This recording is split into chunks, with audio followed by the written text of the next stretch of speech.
रूस यूक्रेन जंग को लेकर भारत ने जब रूस का साथ दिया तो सवाल ये उठने लगे कि नाटो देशों और अमेरिका से पंगा लेकर क्या भारत ने सही किया है। हाल ही में पीएम मोदी और जो बाइडेन की वर्चुअल मीटिंग में पीएम मोदी ने अमेरिका के सामने जिस साफ शब्दों में अपनी बात रखी और जिस कॉन्फिडेंस के साथ वॉशिंगटन में विदेश मंत्री एस जयशंकर और रक्षा मंत्री राजनाथ सिंह ने भारत को प्रेजेंट किया, उसके बाद सवाल ये था कि अगर सुपर पावर नाराज हुआ तो भारत को कहीं इसका खामियाजा न भुगतना पड़े। लेकिन पीएम मोदी के मास्टर स्ट्रोक से फिर एक बार दुनिया भौचक्का रह गई है। माना जा रहा है कि रूस यूक्रेन जंग का बड़ा फायदा भारत को होने वाला है। तेल, अनाज समेत कई सेक्टरों में ये युद्ध बड़ा मुनाफा पहुंचाने वाला है। दरअसल इस जंग के बीच भारत के आम लोगों को अगर किसी बात की चिंता है तो वो है पेट्रोल डीजल के आसमान छूते दामों को लेकर। जैसे जैसे रूस और यूक्रेन के बीच जंग के दिन खिंचते जा रहे हैं और अंतर्राष्ट्रीय तनाव बढ़ता जा रहा है, भारत में भी ईंधन के दामों में बढ़ोतरी हो रही है। ऐसे में अब रूस के एक जबरदस्त ऑफर से भारत में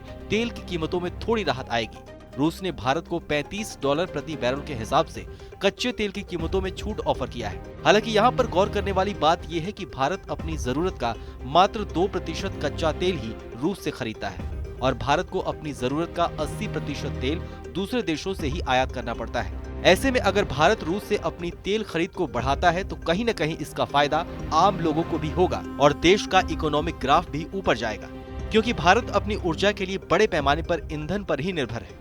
वहीं दूसरी ओर रूस यूक्रेन जंग भारत के किसानों को भी बड़ा फायदा पहुंचाने वाला है। अब आपको इसके पीछे की मैथमेटिक्स भी समझा देते हैं। रूस और यूक्रेन दोनों देश मिलकर पूरी दुनिया में 30% गेहूं का निर्यात करते हैं, लेकिन जंग की वजह से अब दोनों देशों के लिए ये मुमकिन नहीं होगा, जिसका फायदा अब भारत ने उठाना शुरू कर दिया है।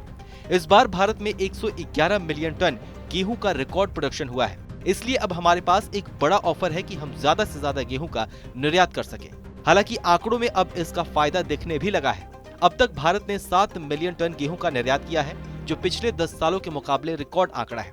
ऐसे में अगर कीमतों के मामले में भी बात करें तो ये पिछले एक दशक के मुकाबले कई गुना ज्यादा है। अगर एक उदाहरण के माध्यम से आपको समझाएं तो भारत का पड़ोसी बांग्लादेश अपनी जरूरत का 50% से ज्यादा गेहूं भारत से आयात करता है, लेकिन बांग्लादेश बाकी का गेहूं आयात रूस से करता था। लेकिन अब जंग के बीच भारत के पास एक बड़ा अवसर है कि वो अब बड़ी मात्रा में गेहूं बांग्लादेश को निर्यात कर सकता है। ऐसे में इसका फायदा सरकार को तो होगा ही और कहीं न कहीं किसान और आम लोग भी इससे लाभ उठा सकेंगे। रूस और यूक्रेन जंग में दुनिया के बाजार में पैदा हुई उस कमी का फायदा उठाने की कोशिश भारत भी तेजी से कर रहा है। इजिप्ट और तुर्की भी रूस से बड़ी मात्रा में गेहूं खरीदते हैं। ऐसे में भारत इन दोनों देशों से भी बात कर इन देशों को गेहूं आपूर्ति का प्लान कर रहा है। भारत का ये कदम न केवल इकोनॉमिक रूप से फायदेमंद है, बल्कि भारत इस समय अपने इकोनॉमिक डिप्लोमेसी का भी विस्तार करने की कोशिश कर रहा है। इतना ही नहीं, कई और सेक्टर्स में भी भारत के द्वारा रूस के समर्थन का फायदा दिखने लगा है। दरअसल बीते साल रूस की तरफ से 36 देशों के ऊपर रूस के एयर स्पेस के इस्तेमाल को लेकर बैन लगा दिया गया था,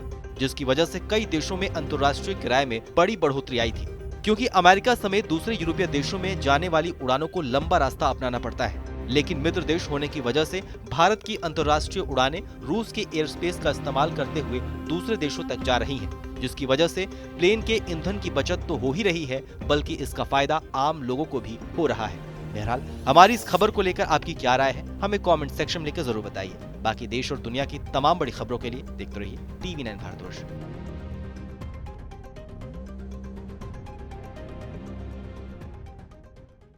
परवाह देश की, सोमवार से शुक्रवार रात 10 बजे TV9 भारतवर्ष पर।